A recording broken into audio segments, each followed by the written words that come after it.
in one way, the way it looks is the way it looks now, because there is no ego now. So that's one answer, not very satisfying. There's another answer, which is that, well, if there is no ego now, there seems to be people who think they're separate. So this ego illusion seems to be around. Even if the ego isn't real, there seems to be an ego illusion, which is not real. Just like the magic trick where the magician cuts or saws the magician's assistant into two pieces, and then magically rejoins her again. It's not real. She wasn't really cut into two. She never was. But there's the illusion that she was cut into two.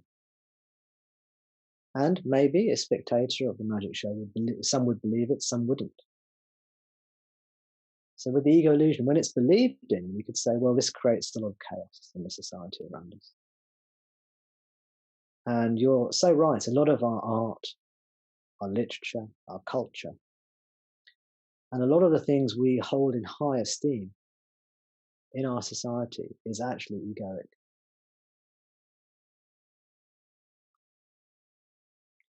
And you can see the way certain egoic things are glorified in our society.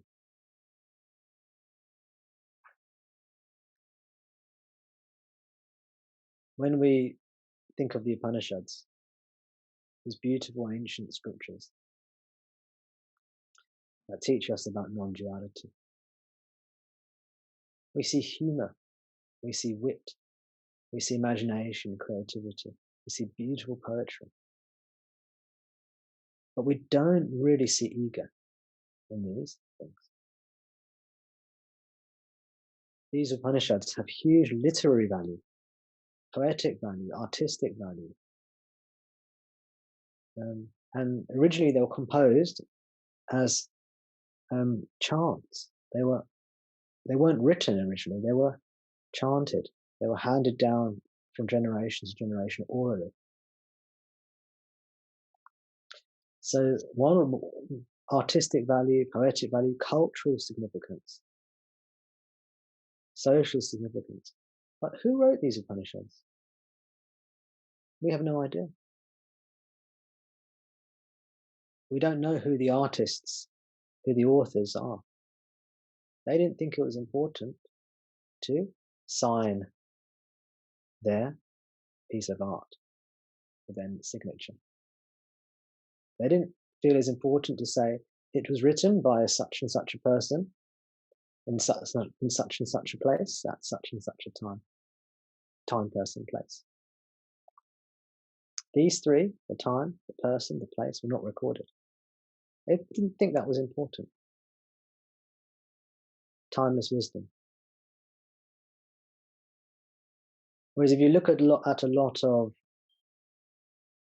art and philosophy, if you study art or you study philosophy, one thing that always struck me when I was younger, having a science background, was that when you study art, when you study science, you will study the phenomenon mainly. You will also learn about the scientists, the important scientists who discovered such and such a theory or such and such a principle, but you predominantly study the phenomenon.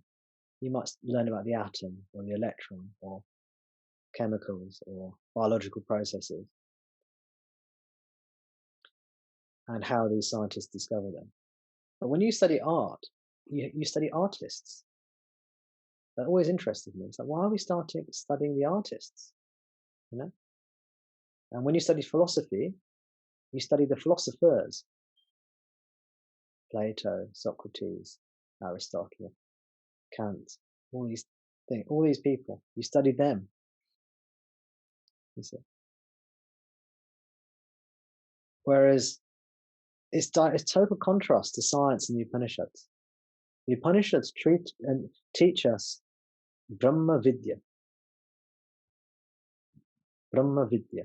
Brahma means Brahman, the absolute. Vidya means knowledge or science. It's a science of self-realization. They're not concerned with the artist. They're concerned with the subject matter, the teaching.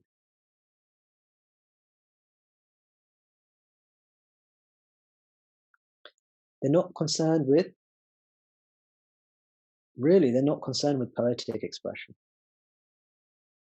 They're not concerned with looking good, sounding good. They're concerned with function. How functional are these teachings? Do they work? Do they impart the message they are designed to impart? They're not concerned with drama for drama's sake. They're not concerned with entertainment for entertainment's sake.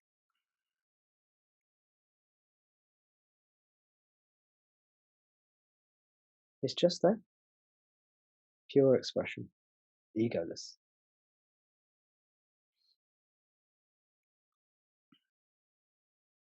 They're not expressing the heart's anguish and suffering only. They're not indulging in that. There's balance. There's equanimity in the expression. Is it artistic? Yes. Is it different to the art that we often see? Yes, it is. It's non-egoic. It's a natural expression. To be alive is art. To move, to walk, to talk, to love, to cry, to hurt. This is art. But it's uncontrived. It's not trying to be art. This is its beauty. It's not interested in the author. It's not interested. It's not what's the word? It's not concerned with trying to look good. So it's not self-conscious in that sense.